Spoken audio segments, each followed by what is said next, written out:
জাহাঙ্গীরনগর বিশ্ববিদ্যালয়ে 2024-2025 শিক্ষাবর্ষে প্রথম বর্ষের ভর্তি পরীক্ষা শুরু হচ্ছে আজ। জীববিজ্ঞান অনুষদভুক্ত ডি ইউনিটে 5 শিফটে ভর্তি পরীক্ষা অনুষ্ঠিত হবে। আগামীকাল ডি ইউনিটের বাকি 4 শিফট এবং আইবিএ এর ভর্তি পরীক্ষা অনুষ্ঠিত হবে। ইউনিট ও শিফট ভিত্তিক পরীক্ষা চলবে আগামী 17 ফেব্রুয়ারি পর্যন্ত। এবছর সর্বমোট 1816টি আসনের মধ্যে ছাত্র ও ছাত্রী উভয়ের জন্য 908টি আসন বরাদ্দ আছে।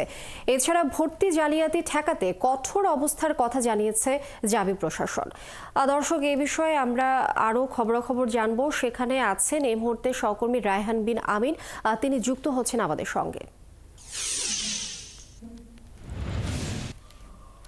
রায়হান, ভর্তি পরীক্ষা কয়টায় শুরু হবে এবং কটা পর্যন্ত চলবে? এছাড়া বিশ্ববিদ্যালয়ের প্রশ্ন ফাঁস সহ বিভিন্ন জালিয়াতি রোধে প্রশাসন কি উদ্যোগ নিয়েছে সে বিষয়টিও আমাদেরকে জানাবেন।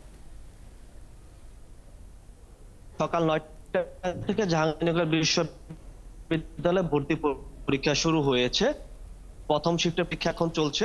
পরীক্ষা আজকে 5 শিফটের পরীক্ষা চলবে বিকেল 4:30 পর্যন্ত।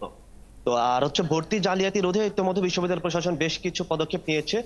একটা বিষয় জানিয়ে রাখি, জাহাঙ্গীরনগর বিশ্ববিদ্যালয়ে কিন্তু প্রশ্ন ফাঁসের যে রেকর্ড সেটি কিন্তু খুবই কম বলা চলে। জাহাঙ্গীরনগর বিশ্ববিদ্যালয়ে যেটি হয় মূলত প্রক্সির মাধ্যমে যে ভর্তি জালিয়াতি সেটি সবচেয়ে বেশি দেখা যায়, যে একজনের পরীক্ষা আরেকজন দিয়ে দিচ্ছে।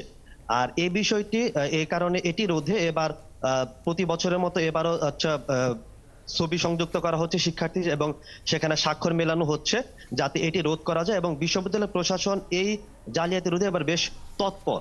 পাশাপাশি বিশ্ববিদ্যালয়ে পর্যাপ্ত পরিমাণে পুলিশ মোতায়েন আছে, আনসার সদস্যরা মোতায়েন আছে। বিশ্ববিদ্যালয়ের সার্বিক নিরাপত্তা যাতে বিঘ্নিত না হয় সেই দিকে বিশ্ববিদ্যালয় প্রশাসন সচেষ্ট আছে। আর বিশ্ববিদ্যালয়ের অভিভাবক, শিক্ষার্থীদের সাথে সাথে অভিভাবকরাও এসেছেন প্রচুর পরিমাণে। তারা বিশ্ববিদ্যালয়ের প্রতিটি যে ফ্যাকাল্টি আছে, পরীক্ষা যেখানে হচ্ছে সেই ফ্যাকাল্টির সামনে অবস্থান নিয়েছেন। বর্তমানে প্রথম শিফটে পরীক্ষা চলছে, তো